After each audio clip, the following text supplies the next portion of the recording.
Hi, this is Tim Donner with the latest edition of LNTV. The Democrats unleash a socialist house of horrors on the unwitting American voters. And joining us to pick through the rubble is LibertyNation.com national correspondent Joe Schaefer. Hello, Joe. Hello, Tim. How are you?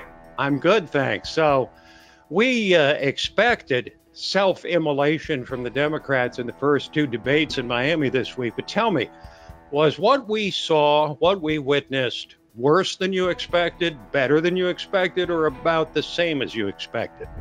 I thought night one was much worse than I ever could have expected. And it surprised me, I was actually angry at points watching night one because the pandering was so over the top and it was so emotion driven.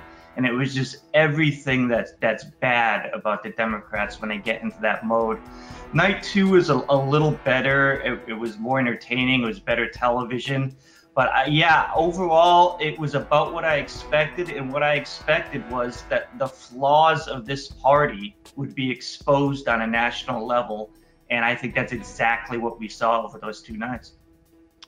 So Kamala Harris was acclaimed the winner of these debates. When I watch her, Joe, I envision what it would be like to have a full-throated social justice warrior as president of the United States. So what is likely to become more pronounced in her freshly energized campaign, her fire and brimstone, or the truly extreme policies that she so vocally supports?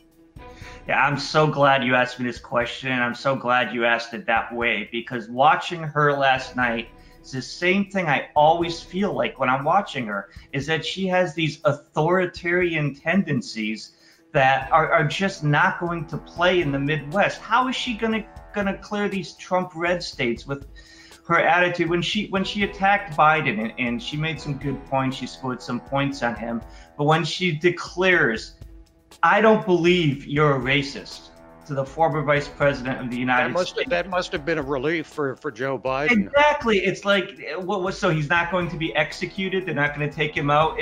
She feels that she has the say on these matters. It's very California. It's very identity politics. It's very authoritarian. I thought her and Julian Castro, and we don't need to talk about him as much, he's still a minnow, but they had very would-be dictatorial attitudes that just are not going to play. Kamala Harris is a serious candidate now. We have to put her near the top shelf, and I think people are going to examine this more, and I think they're going to realize that she's harsh.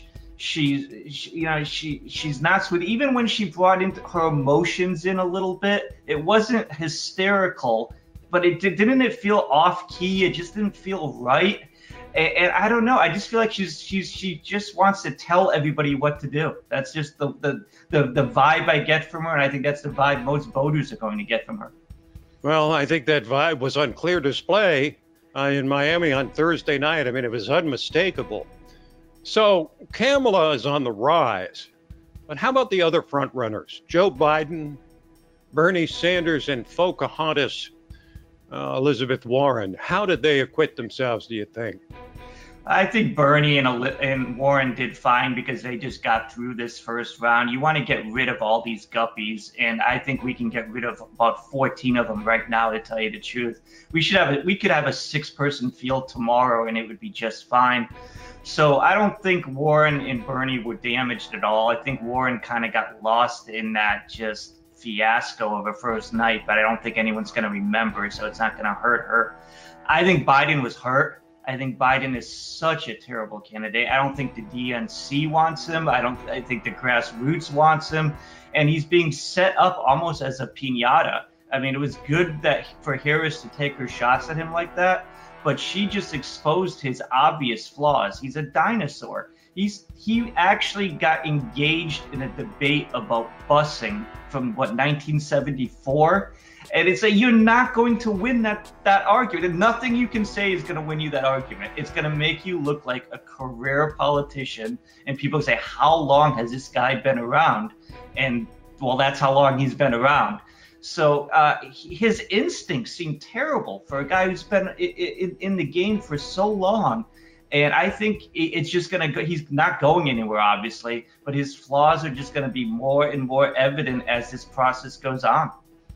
Well, Biden's increasingly what I would call geriatric countenance was only more pronounced when Eric Swalwell, who really came off as a punk, as I saw it, basically said, "Get off the stage, old man. You had your turn. It's time for us young millennials to take the reins." He talked about how, because he could change his kid's diaper, he can clean things up in Washington. I mean, of all the inexplicable statements, that has to rank maybe in the top 5, though it's very hard to do. Now, the winnowing process, as you said, will now begin in this field of more than 24 candidates. I believe it's 25 at this time. So who sort of eliminated themselves in this, other than the fringe candidates that have no chance, like the New Age author and guru Marianne Williamson, who is like coming from outer space most of the night. But other than the fringe candidates like that, it seemed to me that Beto O'Rourke put on an extremely disappointing display. He looked drawn, he looked pale, he looked tired, he looked unshaven, he looked not ready for prime time. Is that the way you saw it? Yeah, everything you say about him is correct. I don't feel that really a need to talk about him a lot. I think everyone can see his campaign's in free fall, and he has not even the beginning of an answer for how to right the ship.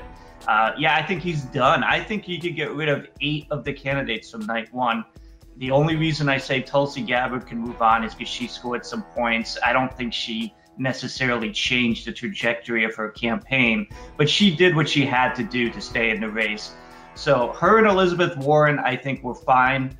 I don't see a point in the other 8 candidates, and that brings up Amy Klobuchar, who, to me, I have no idea what kind of campaign Amy Klobuchar is running. She's just going for slow and steady, and apparently don't make a ripple at all, and she somehow thinks that's going to win her the nomination. You have to step up and do something at some point. So she's running a faceless, bland campaign, and I just don't understand what she's doing. And the clock's ticking on her. And Cory Booker, I thought, was a mess. The interesting thing to me was how they punched up Julian Castro. I don't know why they did that. I think, again, that's the DNC trying to make points with their Latino voters, perhaps. But I don't think he's going to get a big boost out of this either. Maybe he'll hang around. But really, to me, the big losers of people who you might have thought had staying power were Klobuchar, and I think really that's about it, because all the rest were just minnows to me. We could get this down to 6 people tomorrow, like I said.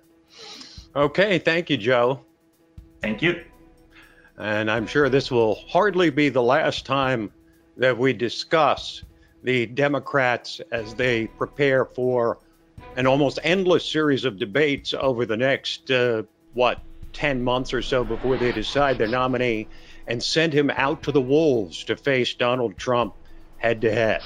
So thanks to Joe Schaefer, I'm Tim Donner, and we hope that you will like and subscribe to the LibertyNation.com YouTube channel, and we'll see you next time on LNTV.